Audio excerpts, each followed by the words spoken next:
bersekutu Tuhan dengan teman-teman dari Kingdom Family Indonesia. Kami ingin kami telah menyembah Engkau dengan puji-pujian kami dan saatnya Tuhan Engkau menyapa kami dengan kebenaran firman Tuhan. Nyatakan firman-Mu ya Tuhan melalui hamba-Mu dengan segala keterbatasannya dan kami rindu ini lagi memberkati kami di Natal hari kedua ini. Terima kasih Tuhan. Di dalam nama Yesus kami berdoa. Haleluya. Amin.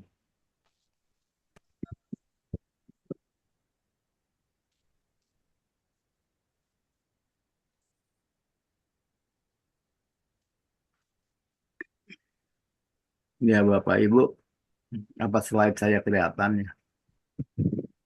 Dan Iya, kalau gitu kita akan baca Kisah Rasul 1 ayat 1 sampai 11. Ya, ayat 3 sampai 11 ya. Sebetulnya dari ayat 1 karena untuk lengkapnya. Tapi saya mulai dari ayat 3 saja. Kepada mereka yang menunjukkan dirinya setelah penderitaannya selesai dan dengan banyak tanda, ia membuktikan bahwa ia hidup. Sebab selama 40 hari ia berulang-ulang menampakkan diri dan berbicara kepada mereka tentang kerajaan Allah. Pada suatu hari ketika ia makan bersama-sama dengan mereka, ia melarang mereka meninggalkan Yerusalem, menyuruh mereka tinggal di situ menantikan janji Bapa yang demikian katanya, telah kamu dengar daripadaku, sebab Yohanes membaptis dengan air, tetapi tidak lama lagi kamu akan dibaptis dengan Roh Kudus. Maka bertanyalah mereka yang berkumpul di situ, Tuhan, maukah engkau pada masa ini memulihkan kerajaan bagi Israel? Jawabnya, engkau tidak perlu mengetahui masa dan waktu yang ditetapkan Bapa sendiri menurut kuasanya, tetapi kamu akan menerima kuasa.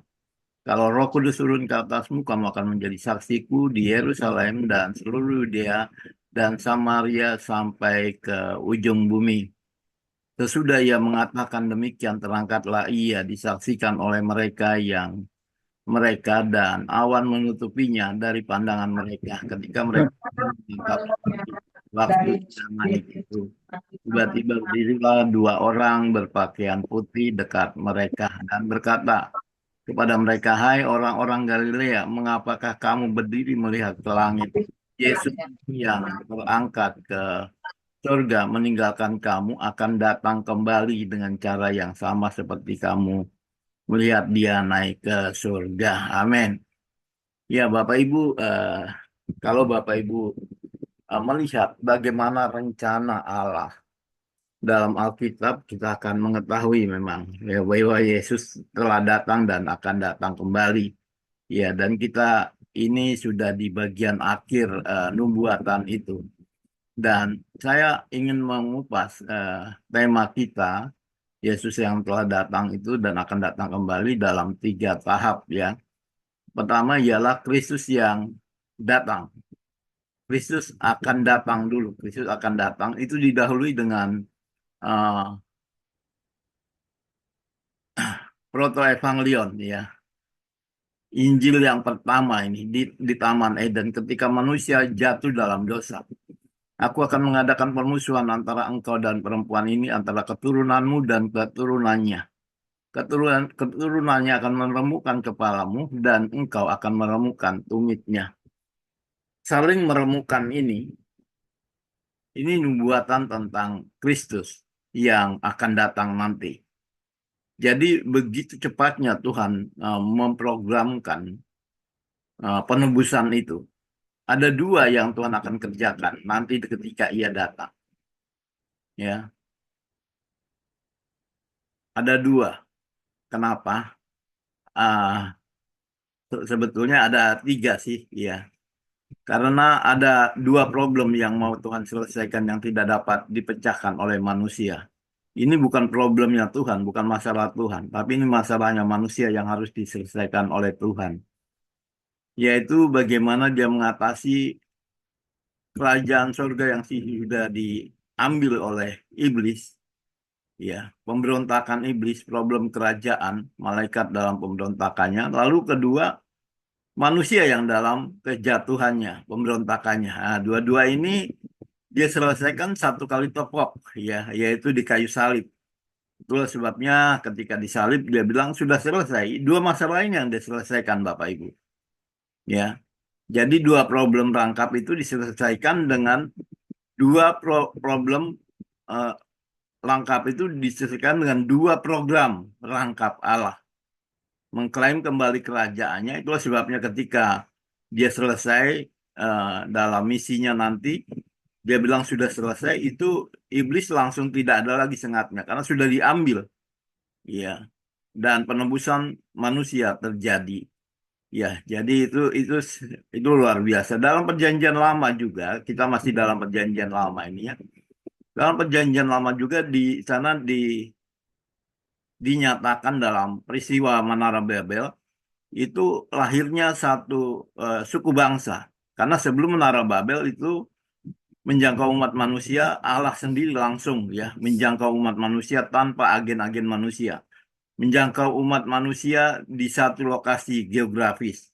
Sampai pada kejadian 11, ya, Menara Babel. Tapi pasca Menara Babel, Bapak Ibu tahu, ya, ketika guru sekolah minggu cerita, itu saya mengerti waktu itu hanya cerita tentang penghukuman Allah, Menara Babel itu. Sebetulnya jauh lebih daripada itu. Di sana Tuhan membentuk bangsa-bangsa. Dia mengacaukan bahasa sampai terbentuk bangsa-bangsa. Bangsa-bangsa dan lahirlah 70 bangsa-bangsa. Nah, mulai dari sini Tuhan mau menjangkau manusia dalam keanekaragamannya, keanekaragaman budayanya. Menjangkau umat manusia sekarang melalui agennya. Dia pilih Abraham, Kejadian 12. Ya. Dan mulai saat itu nanti memuncaknya ke Yesus memang sebetulnya. Mulai dari saat itu dia menyampaikan nubuatan mesianik itu. Membuat dia memilih nabi-nabinya, dia memilih raja-raja, hakim-hakim untuk menyatakan nubuatan mesianiknya. Jadi Mesias itu datang, Bapak Ibu, bukan satu kebetulan. Kalau murid Yesus itu ada 12 orang dan 70 orang, ya. Itu menandakan bahwa Mesias datang memang untuk Israel, tapi juga untuk bangsa-bangsa. Sehingga salah sekali ketika orang Yahudi mengklaim bahwa Mesias itu yang datang itu hanya untuk mereka. Karena dia sering menyebut dirinya anak manusia. Ya, anak manusia itu mengidentifikasikan dirinya sama dengan manusia yang lain, bukan cuma Israel 12 suku. Ya, tapi juga bangsa-bangsa, dan sampai pada saat ini Allah memandang dunia ini bukan sebagai kelompok negara-negara politis atau individu. Dia memandangnya sebagai kelompok suku bangsa. Ada 16.700 suku bangsa dan baru separuh yang dijangkau, Bapak Ibu. Ya. Jadi itu itu perjanjian lama.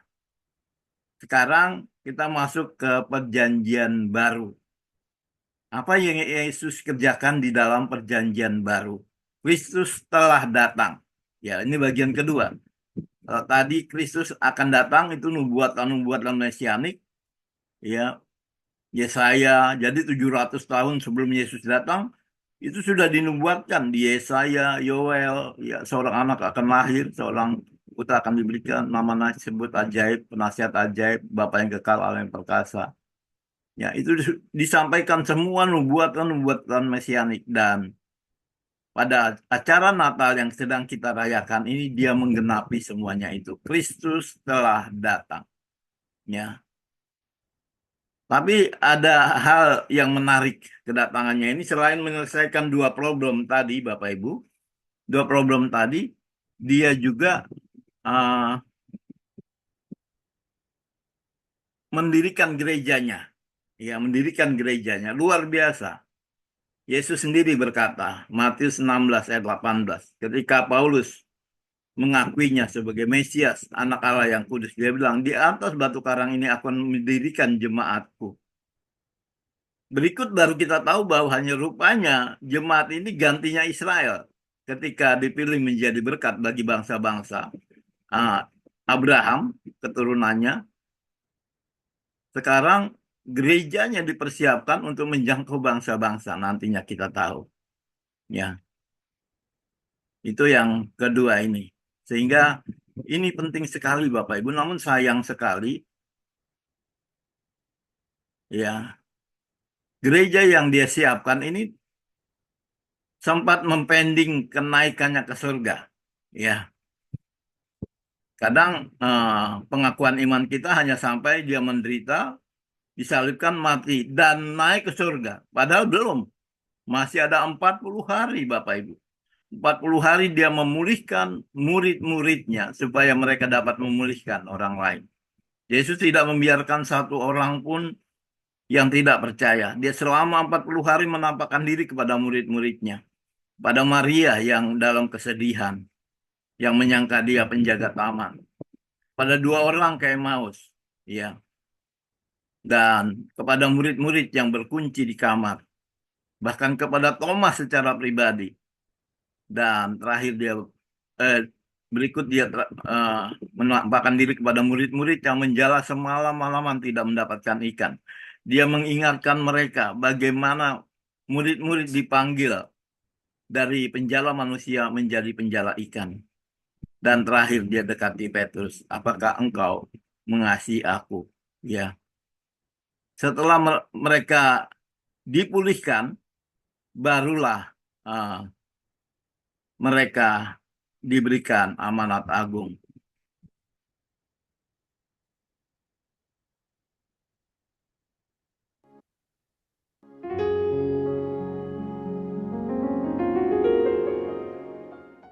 Kematian tidak mampu menahan tubuh Tuhan Yesus di dalam kubur.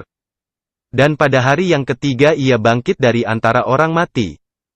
Sesudah kebangkitannya, selama 40 hari ia berulang-ulang kali menampakkan diri kepada murid-muridnya. Dan menjelang kenaikannya ke sorga, Tuhan Yesus pun berpesan kepada para murid. Jangan meninggalkan Yerusalem. Kisah Para Rasul 1 ayat 4 dan perintah memberitakan Injil. Markus 16 ayat 15.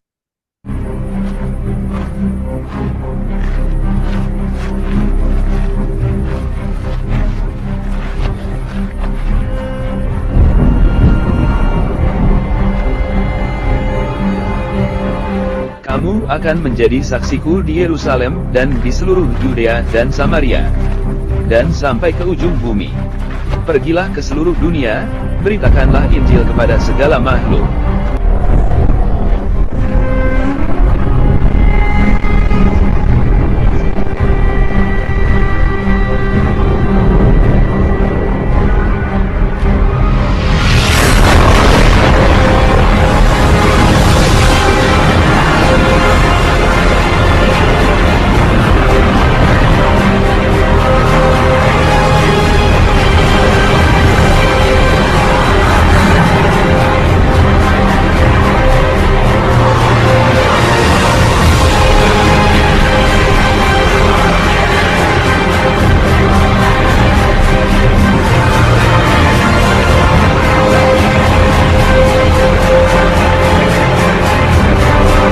Sesudah ia mengatakan demikian, terangkatlah ia disaksikan oleh murid-muridnya.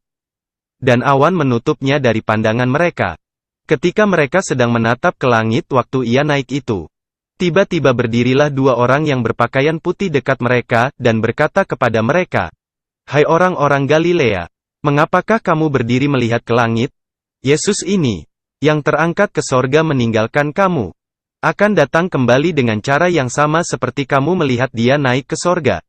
Karena itu pergilah, jadikanlah semua bangsa muridku, dan baptislah mereka dalam nama Bapa dan Anak dan Roh Kudus. Dan ajarlah mereka melakukan segala sesuatu yang telah kuperintahkan kepadamu. Dan ketahuilah, aku menyertai kamu senantiasa sampai kepada akhir zaman. Matius 28 ayat 20.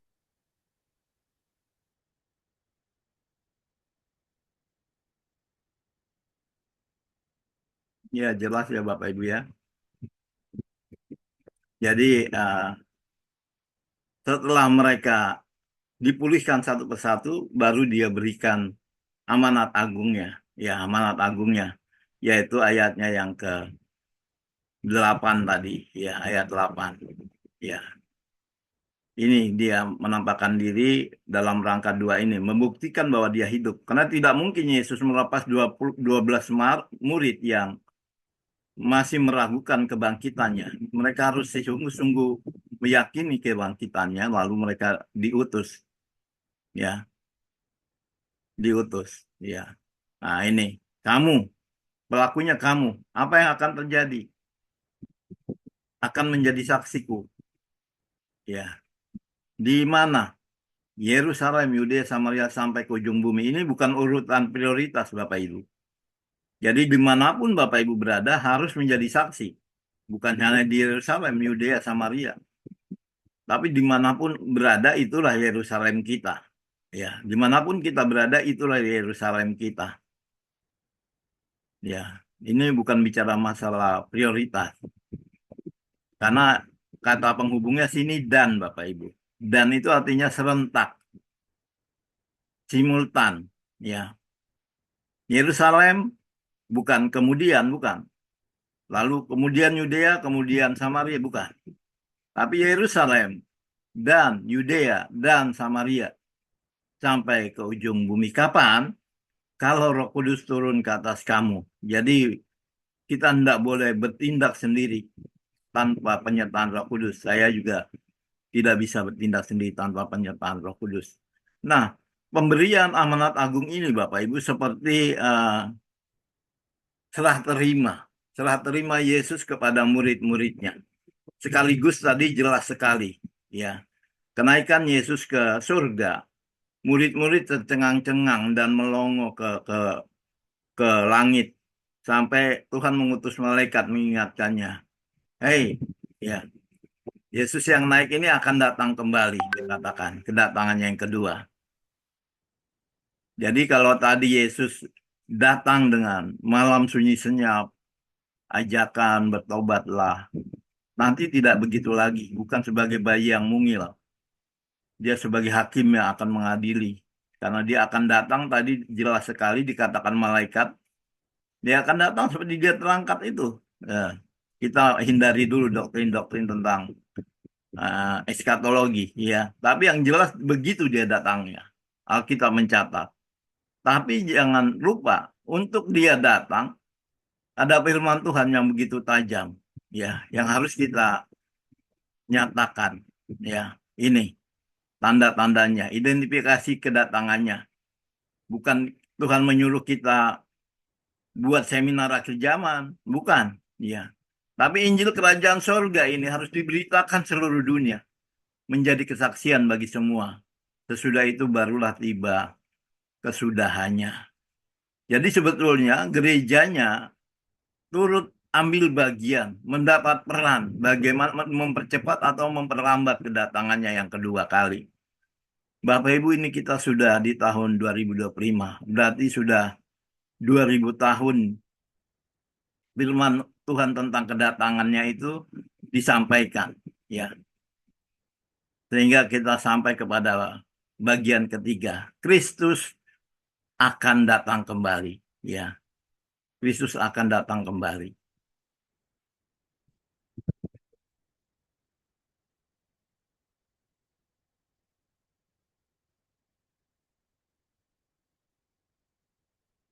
Iya. Jadi sejak murid-murid mendapat pengutusan itu, kamu akan menjadi saksiku. Mereka betul-betul hidup dalam peran yang baru. Tidak lagi menyambut kedatangan Yesus yang tadi sebagai bayi. Mereka seharusnya mempersiapkan bangsa-bangsa untuk menyambut kedatangannya yang kedua. Dan itu sudah 2000 tahun ini kita hidup dalam itu. Dan sepanjang itu Tuhan bekerja memang. Ya, dengan mekanismenya. Ya. Itu Injil mulai dari Yerusalem terus berkembang sampai ke Eropa, bahkan sampai ke Asia. 400 tahun pertama, ya, ke Eropa, ya. Injil berkembang mulai dari semangat 3.000 orang bertobat di mana si Petrus berkhotbah, Bapak Ibu. Dan itu semangat penginjilan luar biasa. sampai Konstantinopel itu bertobat semua orangnya di bawah pemimpinan Konstantin dan Kristen menjadi agama negara. Tapi itu justru menjadi penurunan pertumbuhan sejak tahun 500 sampai 800. Penyebabnya ialah karena mereka tidak lagi hidup dalam semangat penginjilan, ya. Mereka mengabaikan suku barbar yang ada hidup di tengah-tengah mereka untuk menginjili. Dan memang kata firman Tuhan, kalau kamu tidak kata ahli teologi, ya, kalau kamu tidak mendatangi mereka dengan Injil, maka suatu saat nanti mereka akan mendatangi kamu dengan pedang. Ini beriringan dengan bangkitnya Muslim pada waktu itu, di atas tahun 500 itu ya. Tapi uniknya Tuhan tidak membiarkan juga gerejanya begitu. Terjadi 4 gerakan misi yang dinamis pada waktu itu. Ada gerakan Keltik, gerakan Nestorian, gereja Katolik, dan Moravia. Begitu gencarnya misi. Satu belum selesai, misi yang satu muncul. Misi yang satu belum selesai, misi yang satu muncul. Sampai kepada gerakan Moravia yang akan kita bahas sebentar. Ya, gerakan Moravia ini luar biasa, Bapak Ibu. Mereka begitu bersemangat, ya, mengalami kebangkitan rohani yang besar, mulai mengirim para misionarisnya. Dalam kurun waktu 25 tahun mereka telah mengutus 100 misionaris, Bapak Ibu. Kita sungguh-sungguh berdoa supaya gerakan ini terulang lagi pada saat ini. Doa mereka, biarlah anak domba yang telah disembelih menerima upah dari penderitaannya. Perhatikan Bapak Ibu, 24 jam kita sudah berapa lama? Tapi kaum Moravia ini 100 tahun gerakan doanya Bapak Ibu. Doa 24 jam itu 100 tahun. Ya, kita sungguh-sungguh minta sama Tuhan kegerakan ini supaya terjadi lagi. Ya, dan pada waktu itu ada 3 era pelopor. Ya, William Carey yang ke India. Ya, dengan semangat penuh kasih. Ya, dia ingin ke India, dia minta diutus ke India. Lalu pendeta-pendeta senior marah sama dia. Duduk anak muda, dia katakan. Dia bilang kalau Tuhan ingin menyelamatkan orang kafir itu, orang India itu, dia akan menyelamatkannya tanpa kamu ataupun tanpa saya, dia bilang. Jadi begitu menganggapnya sepinya misi, Bapak Ibu. Ini strategi William Carey, ya, ya. Dia memuridkan sampai kepada mengutus misi, ya. Itu yang dia lakukan. Sedangkan yang berikutnya ialah Hudson Taylor ke daratan Cina, ya, luar biasa. Dan yang berikut Cameron Townsend ke India, suku Indian, dan Donald McGavin ke India. Cameron Townsend itu luar biasa, Bapak Ibu. Dia membagi Alkitab bahasa Spanyol kepada orang-orang India. Lalu orang India bilang, kenapa kamu kasih saya bahasa Spanyol? Kalau memang Tuhanmu itu berkuasa, kenapa dia tidak berbicara dalam bahasa kami? Dari situ Cameron Townsend tertampar, Bapak Ibu. Dia pulang dan dia mendirikan lembaga penterjemahan Alkitab yang sampai sekarang terkenal dengan Wycliffe. Ya, kalau di Indonesia Kartidaya. Jadi menerjemahkan Alkitab dalam bahasa-bahasa suku. Memang, kalau melihat nubuatan tadi, bahwa Injil ini harus sampai kepada suku-suku baru tiba kesudahannya, maka kita tidak boleh melalaikan tentang terjemahan Alkitab. Karena suku-suku itu harus dijangkau dengan bahasa mereka. Kita terus berdoa untuk ini, Bapak Ibu, gerakan ini. Ya, juga kita harus memobilisasi gereja, ya, supaya dari sana akan muncul personel, daya. Juga harus ada gerakan doa, ya. Juga dana. dukungan keuangan, dan yang lainnya lagi. Ya, artinya kita tidak bisa bergerak sendiri, Bapak Ibu. Kita sedang hidup dalam arus ini ke tahap ketiga ini. Yesus akan datang, tapi dia tidak akan datang kalau Injil belum sampai ke suku-suku bangsa. Sehingga Kingdom Family sungguh ambil bagian dalam menggumulkan ini. Bagaimana kita dapat personelnya, dayanya, manusia-manusianya, penginjil-penginjilnya, misionaris-misionarisnya. Kita juga harus memberdayakan doa di gereja-gereja. Tapi juga kita harus cari dukungan dana. Supaya ada dana yang cukup untuk misi Tuhan. Sehingga kedatangan yang kedua bukan cuma slogan. Tapi ada PR yang harus kita kerjakan. Yaitu untuk menuntaskan amanat agung. Lihat ada gerakan era kedua. Ya, pada waktu itu wanita-wanita tidak diizinkan pergi sendirian, Bapak Ibu. Mereka harus pergi dengan suaminya. Sehingga wanita-wanita bangkit pada waktu itu. Ya, dia mendirikan 40 badan misi yang mengawasi pekerja 100.000 wanita berbagai gerakan misi dalam gerakan lokal. Mereka berdoa, ada yang berdoa, ada yang mendukung dana. Begitu bangkitnya gerakan ini. Demikian juga gerakan mahasiswa, LPMI gitu ya. Dalam 30 tahun, ada 100.000 mahasiswa direkrut, Bapak Ibu, dalam misi. Dari jumlah itu, 20.000 benar-benar pergi ke ladang misi. Pada satu tingkatan mahasiswa yang mengikuti kursus misi, khusus Kairos, 40.000 dalam 2.700 kelas dan dalam 700 intuisi. Ya. Sehingga sekarang Injil itu sudah dari mana saja, kemana saja. Tidak harus dari Eropa, Bapak Ibu. Sekarang dari Asia sudah banyak yang mengutus penginjil-penginjil. Ya, kita lihat ini. Dan ini harus menjadi sungguh kebangkitan kita di akhir zaman ini untuk mempercepat kedatangan Kristus. Tapi juga menjadi pokok doa kita. Ya, pengharapan kita bahwa Kristus akan datang, sungguh-sungguh akan datang. Tapi bukan kita diam saja, ada PR yang harus kita selesaikan. Kiranya itu mempersiapkan kita ya untuk menyambut kedatangan Kristus yang kedua. Kingdom Family harus mengambil bagian sekecil apapun. Saya suka Ibu Ketua sudah mulai memikirkan di Kalimantan ada 1.000 orang yang tanpa gembala dan harus digembalakan. Ya, puji Tuhan. Saya sampai di sini dulu, nanti bisa didiskusikan. Puji Tuhan, kita berdoa.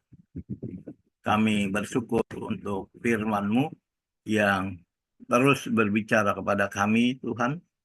Mengingatkan kami, gereja-Mu, tugasnya dalam menanti kedatangan Kristus yang kedua. Dan kami sudah diingatkan pagi hari ini ya Tuhan, apa yang harus dilakukan oleh Kingdom Family. Dan kiranya ini bukan slogan saja.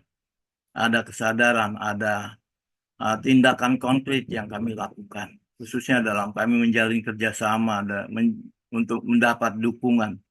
Tuhan mari Engkau buka jalan sehingga Kingdom Family lebih leluasa lagi bergerak.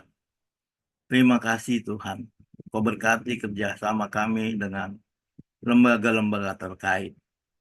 Dan semua pengurus Tuhan berkati. Terima kasih untuk firman-Mu yang terus mengingatkan kami bahwa Kristus sudah datang dan akan datang. Tapi ada PR yang harus kami rampungkan, kami tuntaskan. Terima kasih untuk firman-Mu. Ingatkan terus itu dalam hati kami, dalam diri kami, sehingga kami menjadi orang-orang yang bergairah misi. Terima kasih Bapa dalam surga, dalam nama Yesus, kami berdoa dan mengucap syukur kepada Bapa di surga. Amin.